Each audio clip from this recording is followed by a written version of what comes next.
तो देखो, अब तीनों रेज डिस्कवर हो गई, ठीक है। और थॉमसन का मॉडल चल रहा था अभी तक। तो अब आता है सीधा रदरफोर्ड का मॉडल, ठीक है। तो रदरफोर्ड के मॉडल में नए नए चेंजेस देखते हैं, चलिए क्या है। और हाँ, रदरफोर्ड ने ही न्यूक्लियस डिस्कवर किया था, ठीक है, ये याद रखना। मार्क कर लो। इजी कर रहा हूँ मैं आपका टास्क बहुत ज़्यादा, ठीक है। तो रदरफोर्ड और इसके स्टूडेंट्स ने एक्सपेरिमेंट किया, अल्फ़ा पार्टिकल स्कैटरिंग एक्सपेरिमेंट, ये वाली चीज़, ठीक है। देखो उधर। हाँ, तो ये था सोर्स ऑफ अल्फ़ा पार्टिकल्स। ये बीच में है लेड प्लेट, ठीक है। ये है गोल्ड फॉइल, येलो येलो सी चीज़।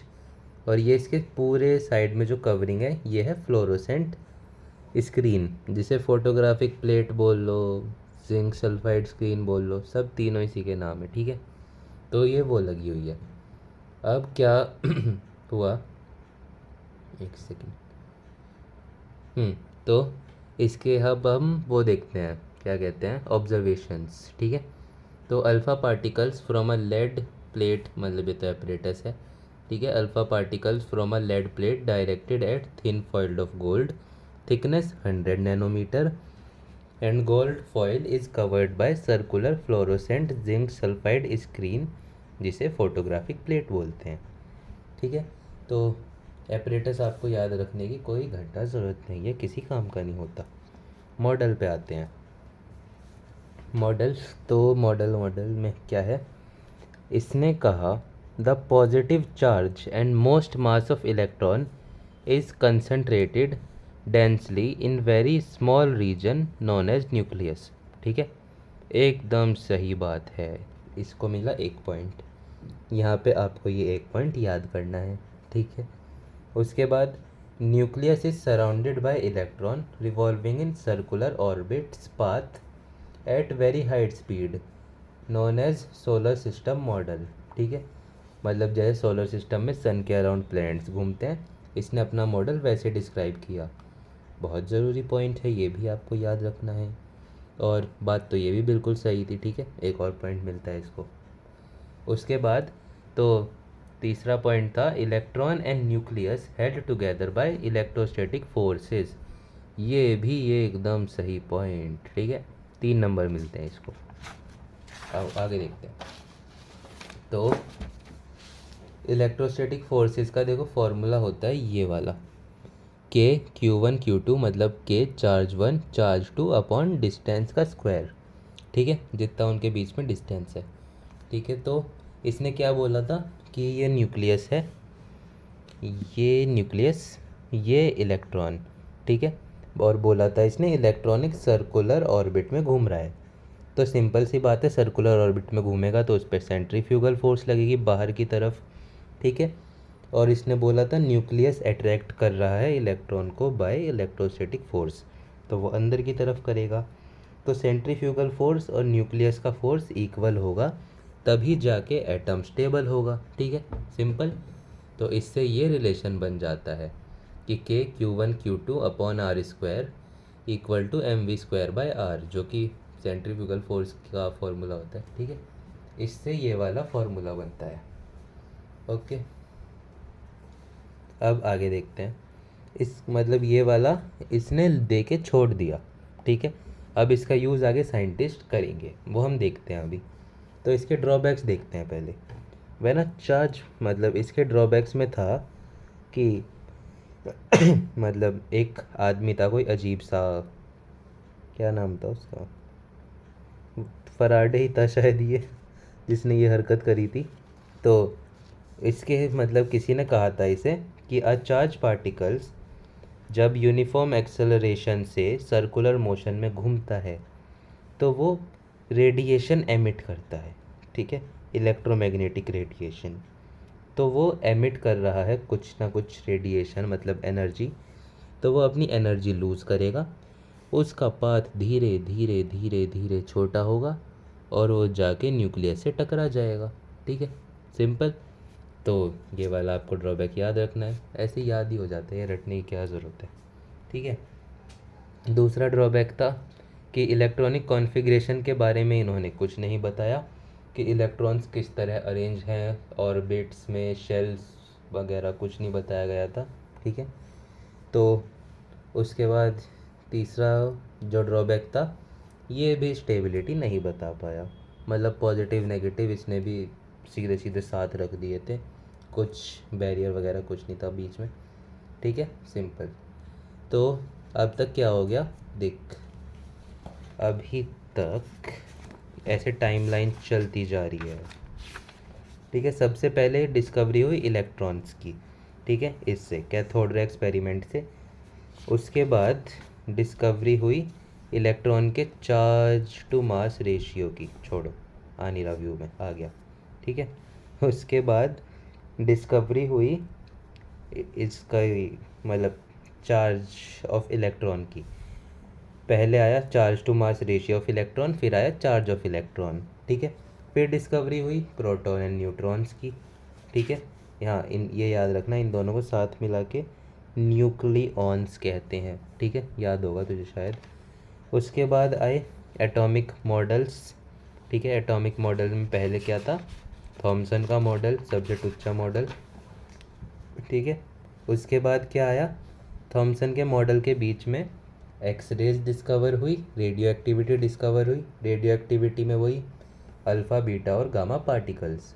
ठीक है, उसके बाद फिर रदरफोर्ड ने अपना मॉडल दिया, और रदरफोर्ड के मॉडल की हमने ये सारी चीज़ें पढ़ ली है।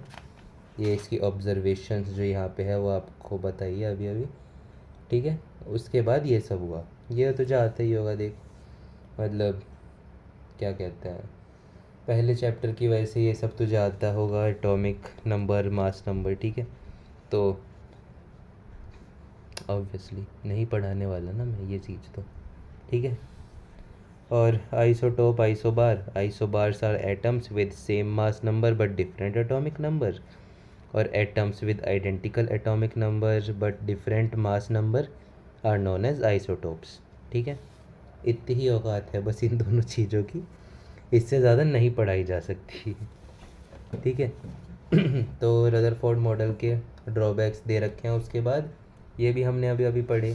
ठीक है, अब क्या हुआ, अब जैसे थॉमसन के मॉडल के बाद सीधा रदरफोर्ड नहीं आया था, रदरफोर्ड के बाद भी सीधा बोहर्स मॉडल नहीं आएगा। बोहर्स मॉडल तक जाने के लिए अब होगी काफ़ी सारी चीज़ों की डिस्कवरी। ठीक है, ये वेव्स, इलेक्ट्रोमैग्नेटिक वेव्स, ये सब चीज़ें, इन सब की चीज़ें डिस्कवर होंगी ये सारी, और उसके बाद आएगा बोहर्स मॉडल। ठीक है, तो आइए इन सब चीज़ों को देखना शुरू करते हैं। तो सबसे पहले वेव देख लेते हैं, मतलब वेव एक बार रिवाइज कर लेते हैं क्या होती है। तो ऐसी वेव होती है जो इस चैप्टर में कम से कम हमें पढ़नी है, ट्रांसवर्स वेव कहते हैं इसे।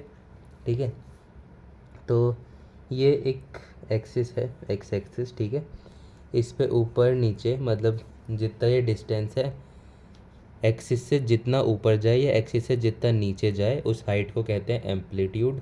ठीक है, और ये ऊपर वाला जो होता है मतलब टॉप मोस्ट पॉइंट, इसे कहते हैं क्रस्ट। ये जो नीचे वाला होता है एकदम कोने वाला, इसे बोलते हैं ट्रफ। ठीक है, तो एक क्रस्ट से दूसरे क्रस्ट तक का डिस्टेंस होगा या तो वेवलेंथ, या एक ट्रफ से दूसरे ट्रफ तक का डिस्टेंस कह लो वेवलेंथ। ठीक है, तो ये वेवलेंथ होती है। एम्पलीट्यूड की यूनिट लेंथ होती है। ठीक है, उसके बाद एक होती है चीज़ फ्रीक्वेंसी, कि एक सेकंड में वेव कितनी बार ऑसिलेट करी, जैसे कि इस वेव की फ्रीक्वेंसी कम है, ये मतलब कम ऊपर, मतलब आगे पीछे ऐसे ऊपर नीचे कम हुई एक सेकंड में, एक सेकंड का टाइम पीरियड समझ ले इतनी चीज़ का, और वहीं इस वेव की फ्रीक्वेंसी ज़्यादा होगी। ठीक है, फ्रीक्वेंसी ये होती है, फ्रीक्वेंसी की यूनिट हर्ट्ज़ होती है। ठीक है, उसके बाद टाइम पीरियड एक चीज़ होती है, वो होती है 1/फ्रीक्वेंसी, और वेव नंबर एक चीज़ होता है, वो होती है वेवलेंथ अपॉन, मतलब 1/वेवलेंथ। ठीक है, इतना ही है बस। और क्या होता है कि किसी भी वेव की अगर हमें वेलोसिटी निकालनी है, वो निकलती है इससे, वेलोसिटी निकलती है लैम्डा इंटू म्यू से, मतलब म्यू वी नहीं है बिल्कुल भी, ऑब्वियसली ये म्यू है। तो वेवलेंथ इंटू फ्रीक्वेंसी, ठीक है। इससे हम किसी वेव की स्पीड निकालते हैं। तो क्या होता है, इलेक्ट्रोमैग्नेटिक वेव्स पढ़नी है हमें मेनली इस चैप्टर में, ठीक है। इलेक्ट्रोमैग्नेटिक वेव्स, इनकी प्रॉपर्टीज़ क्या होती है, इनकी स्पीड होती है 3 × 10⁸ मीटर पर सेकेंड। तो अब हमें स्पीड जब कंफर्म हो गई है कि इतनी ही वेलोसिटी से चलेगी, तो हम वेलोसिटी की जगह ये रख देते हैं और फ्रीक्वेंसी और लैम्डा का ये रिलेशन आ जाता है, ठीक है। Very simple. उसके बाद जब electrical charge particles move under uniform acceleration motion, alternate electric and magnetic field are produce and transmitted, ठीक है। इस चीज़ का मतलब क्या है देखिए अब। तो जब एक electrically charge particle uniform acceleration motion में जाता है, ये बिल्कुल भी सर्कुलर की बात नहीं हो रही है, कन्वर्ट मतलब ध्यान नहीं बटाना, ऐसे ये एक पार्टिकल है, पार्टिकल से कुछ ज़्यादा ही बड़ा है वैसे तो, ये मोशन में है। ठीक है, ये करने में बड़ा मज़ा आता है यार, ठीक है। तो ये मोशन में जा रहा है, तो इसका कुछ एक्सेलरेशन अगर है, यूनिफॉर्म एक्सेलरेशन, तो ये क्या एमिट करेगा, इलेक्ट्रिकल और मैग्नेटिक फील्ड्स। ऐसे होगी इलेक्ट्रिकल फील्ड, ऐसे जाएगी मैग्नेटिक फील्ड, वेरी सिंपल, ठीक है। तो क्या होता है, इलेक्ट्रिकल मैग्नेटिक फील्ड ट्रांसमिट करता है, और इलेक्ट्रोमैग्नेटिक वेव में direction of electrical field is perpendicular to magnetic field, और ये परपेंडिकुलर होता है डायरेक्शन ऑफ प्रोपोगेशन, मतलब जिस डायरेक्शन में वेव चलेगी उसके। ये देखो, ये जो ऊपर वाली है लाइट कलर से जो बनी हुई है, ये है इलेक्ट्रिक फील्ड, ये जो नीचे डार्क कलर से बनी हुई है, ये है मैग्नेटिक फील्ड, और वेव जा रही है फाइनली इस तरफ, तो ये है प्रोपोगेशन की डायरेक्शन। तीनों आपस में परपेंडिकुलर होते हैं, ठीक है। उसके बाद तो मतलब हाँ, और इलेक्ट्रोमैग्नेटिक वेव की ये प्रॉपर्टी भी है कि इन्हें कोई भी मीडियम नहीं चाहिए होता प्रोपोगेट करने के लिए, ठीक है।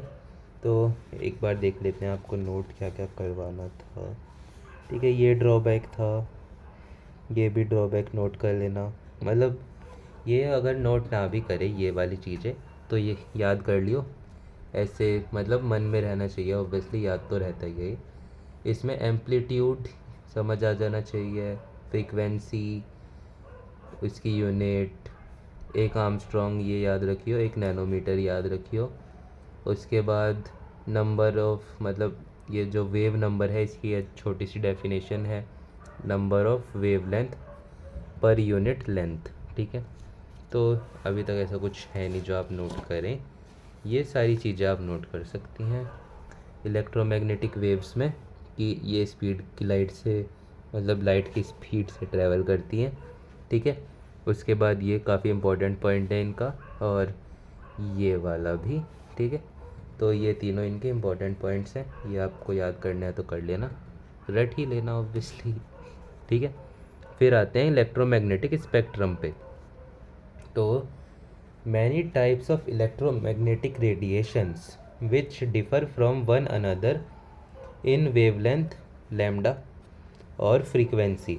तो जब बहुत सारी इलेक्ट्रोमैग्नेटिक रेडिएशंस जो कि अलग अलग फ्रीक्वेंसी की है, अलग अलग वेवलेंथ की है, कंबाइंड होती है, तो वो फॉर्म करती है एक स्पेक्ट्रम, ठीक है।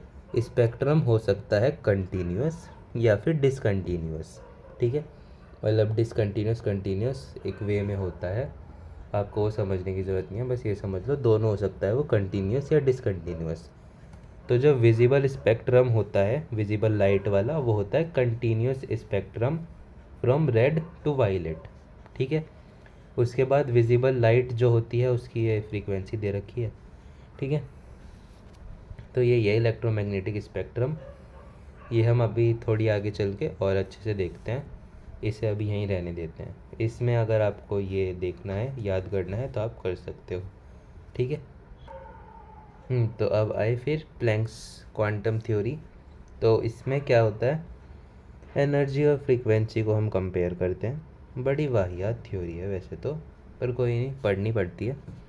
तो इसके हिसाब से एक सेकेंड, हाँ, तो इसके हिसाब से रेडिएंट एनर्जी एमिटेड और absorbed by body is not continuous but discontinuous in form of small discrete packets of energy known as quanta और क्वांटम।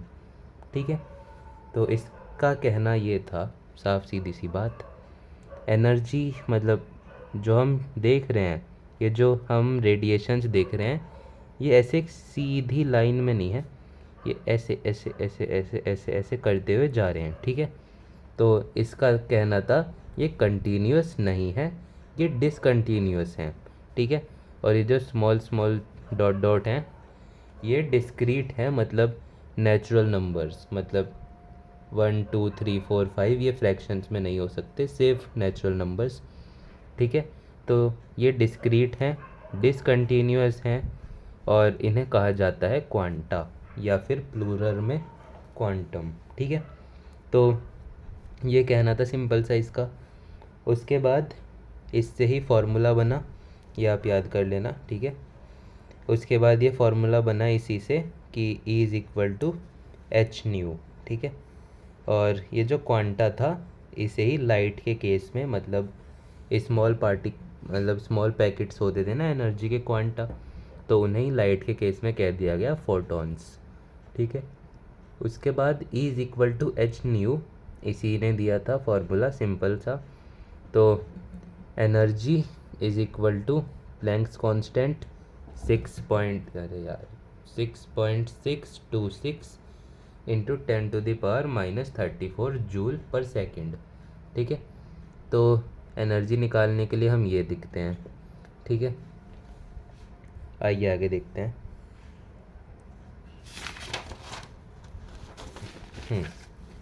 अब शुरू होता है असली चैप्टर। ठीक है, तो E is equal to H nu मिला हमें।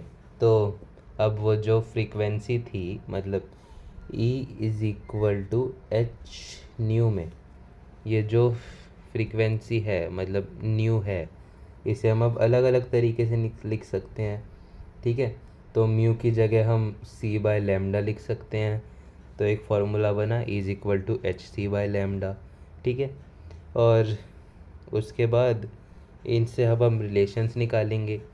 Energy is directly proportional to frequency, energy inversely proportional to wavelength. ठीक है, और अगर हमें एक की पूछी है तब तो ये सिंपल फार्मूला काम आता है। अगर हमें काफ़ी सारे पार्टिकल्स हैं, n नंबर ऑफ पार्टिकल्स हैं, तो ये वाला फार्मूला होता है E is equal to n h nu.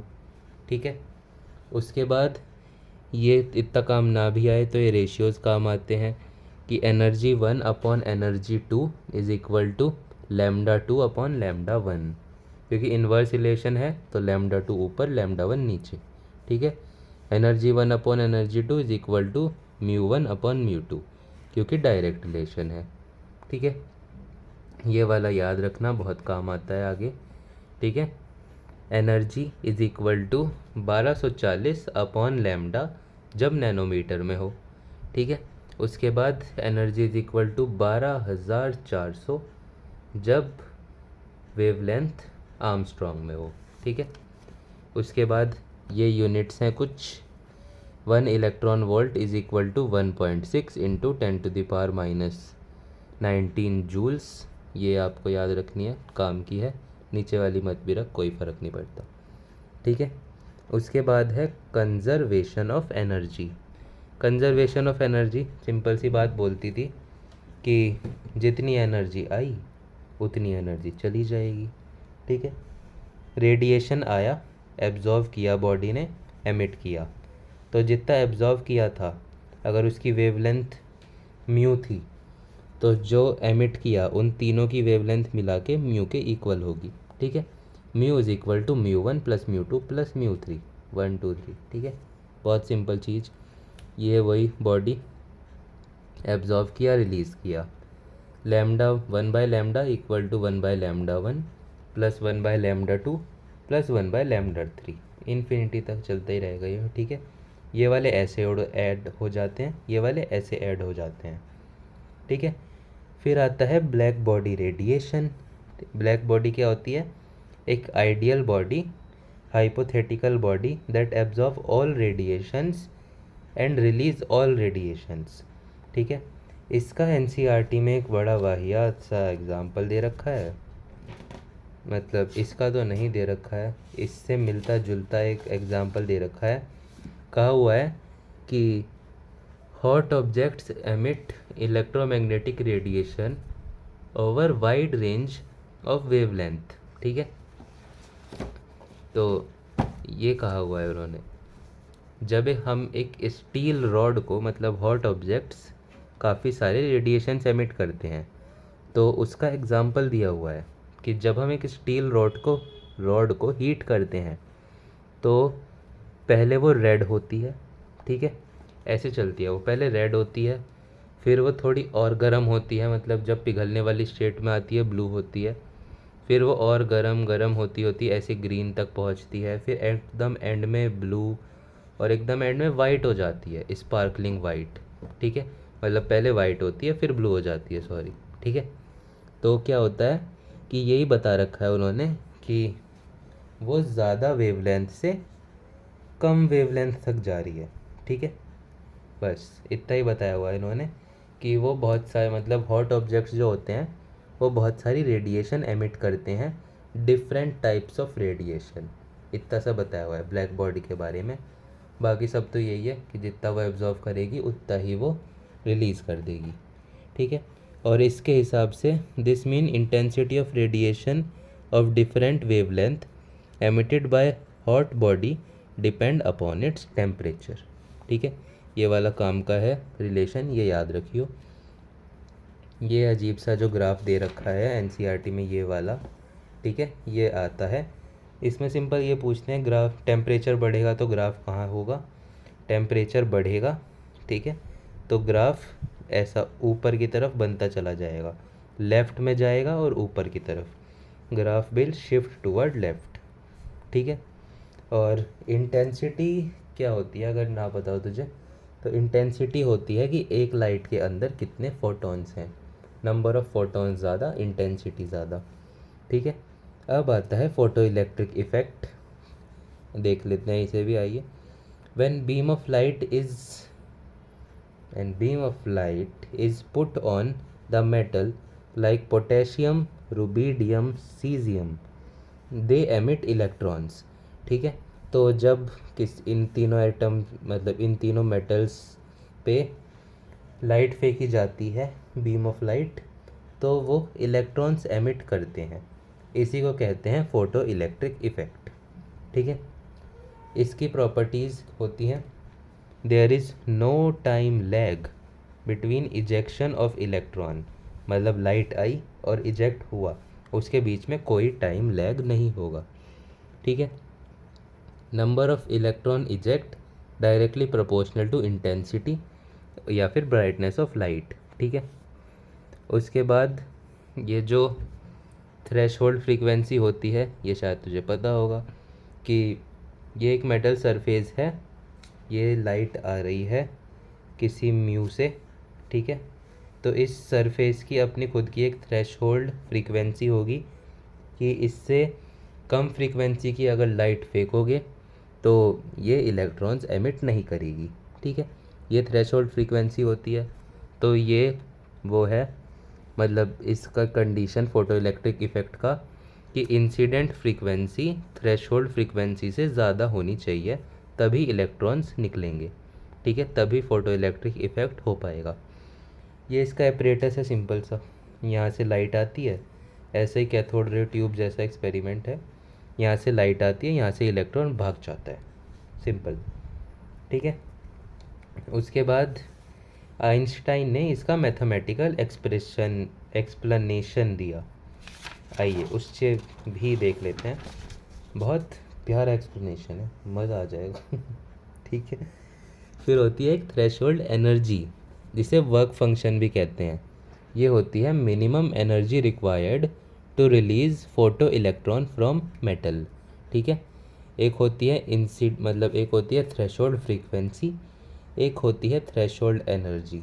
ठीक है, बस अब मैथमेटिकल में आते हैं। Incident energy equal to threshold energy plus kinetic energy of photo electron. इसका क्या मतलब है कि ये एक मेटल सरफेस है, इस पे कोई रेज पड़ी, मतलब कोई लाइट आई, इस पे कुछ से इलेक्ट्रॉन गया, ठीक है। इंसिडेंट एनर्जी इस लाइट वेव की कुछ एनर्जी है, ठीक है। इंसिडेंट एनर्जी इक्वल होगी थ्रेशोल्ड एनर्जी, मतलब इंसिडेंट एनर्जी इक्वल है अगर थ्रेशोल्ड एनर्जी के, तो क्या होगा, फोटो इलेक्ट्रिक इफेक्ट नहीं होगा। पर अगर इंसिडेंट एनर्जी ज़्यादा है थ्रेशोल्ड एनर्जी से, तो क्या होगा, फोटो इलेक्ट्रिक इफेक्ट हो जाएगा, इलेक्ट्रॉन एमिट हो जाएगा। तो वही है, incident energy equal to threshold energy plus kinetic energy of photo electron. हो गई ज़्यादा इंसिडेंट एनर्जी से, ठीक है, मतलब थ्रेशोल्ड एनर्जी से ज़्यादा हो गई ना इंसिडेंट एनर्जी, सिंपल, ठीक है। तो हो जाएगा ये। अब यहाँ पे ये इसका फॉर्मूला होता है H nu incident frequency equal to H nu naught plus half M E V square, मतलब Planck's constant incident frequency plus Planck's constant threshold frequency plus half mass of electron into velocity of electron moving का square, ठीक है। Kinetic energy का ये formula हो जाता है H into mu minus mu naught, ठीक है। उसके बाद फोटो इलेक्ट्रिक इफेक्ट पॉसिबल कब है, उसकी कंडीशंस हैं ये कि इंसिडेंट फ्रीक्वेंसी ज़्यादा होनी चाहिए थ्रेशोल्ड फ्रीक्वेंसी से, इंसिडेंट वेवलेंथ ज़्यादा होनी चाहिए थ्रेशोल्ड वेवलेंथ से, ठीक है। बस, सॉरी सॉरी सॉरी सॉरी, थोड़ा सा ये वाला थोड़ा ट्रिकी पार्ट है, इसलिए यहाँ लिखा हुआ है, ठीक है। तो फोटो इलेक्ट्रिक इफेक्ट कब पॉसिबल है, जब इंसिडेंट फ्रीक्वेंसी ज़्यादा हो थ्रेशोल्ड फ्रीक्वेंसी से, और जब इंसिडेंट वेवलेंथ कम हो थ्रेशोल्ड वेवलेंथ से, ठीक है। तो उसके बाद ये याद रख लियो। उसके बाद ये वाला फॉर्मूला है ये, मतलब अब यहाँ पे हजम तो होता नहीं है इन साफ साफ चीज़ें। यहाँ पे एच म्यू लिखा है, इस म्यू को सी बाय लैम्डा बना दो, ठीक है। तो ये फॉर्मूला आ जाता है, ये काइनेटिक एनर्जी की जगह यही वाली चीज़ रखी जाएगी, ठीक है। उसके बाद उससे फिर आके ये फॉर्म, मतलब इन दोनों को अगर हम ऐसे थोड़ा मैथमेटिकली और सॉल्व कर लें तो ये वाला फॉर्मूला बनता है कि एच इंटू सी, मतलब प्लैंक्स कांस्टेंट इंटू लाइट की स्पीड और ये सब चीज़ें is equal to mu into frequency, ठीक है। ये फार्मूले बनते हैं। तो काम का फार्मूला देख क्या है, ये बहुत काम का फार्मूला है, ये एकदम काम का है, ये भी काम का है, ये चाहे याद रख या ना रख इतना कुछ फ़र्क नहीं पड़ता, ठीक है। उसके बाद इंटेंसिटी बढ़ेगी, मतलब नंबर ऑफ़ फोटॉन्स बढ़ेंगे, ये तो मैं बता ही चुका, ठीक है। इंटेंसिटी बढ़ रही है मतलब नंबर ऑफ़ फोटॉन्स एमिट जो हो रहे हैं वो बढ़ रहा है, पर no effect on kinetic energy, ठीक है। इन मतलब इंटेंसिटी का कोई इफ़ेक्ट नहीं होता काइनेटिक एनर्जी पे, ओके।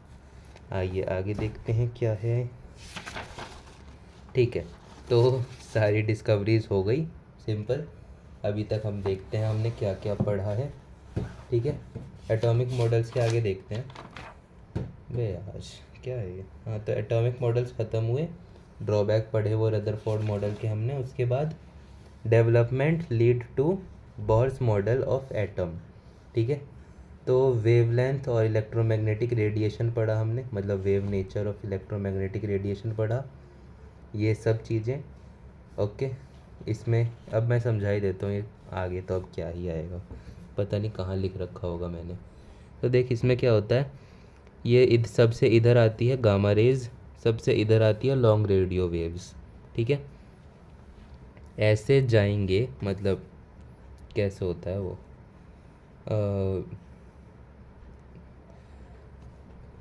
यही होता है शायद, हाँ तो ऐसे जाते हैं तो वेवलेंथ बढ़ती है, हाँ ये ठीक है। हाँ तो ऐसे जाते हैं तो वेवलेंथ बढ़ती है, ऐसे जाते हैं तो फ्रीक्वेंसी बढ़ती है, ठीक है। ऐसे ऐसे गए, फ्रीक्वेंसी बढ़ गई, ठीक है।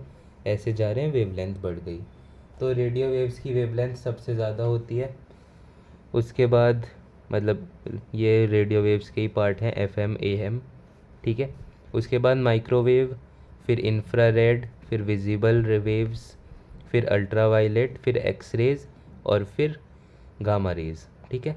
ये सारी इलेक्ट्रोमैग्नेटिक वेव्स हैं। वैसे ऑब्वियसली आपको दिख नहीं रहा होगा, ठीक है। हाँ, तो ये सब चीज़ें हैं, ठीक है। उसके बाद फिर विजिबल स्पेक्ट्रम में यही है कि ये जो रेड होता है सबसे ज़्यादा वेवलेंथ है इसकी, सबसे ज़्यादा ट्रैवल करता है, इसीलिए इसकी रेड लाइट्स बनाई जाती है जिससे सबसे दूर से दिख सके। ब्लू की सबसे कम वेवलेंथ होती है। तो यही सब चीज़ें हैं, ठीक है। बस चलो चलो, अब बॉर्स मॉडल पढ़ेंगे, निकलो अगली वीडियो में आना। और छोटा सा चैप्टर बचे ठीक है, सच्ची थोड़ा सा बचा है, बस 1 घंटा। जाओ जाओ निकलो।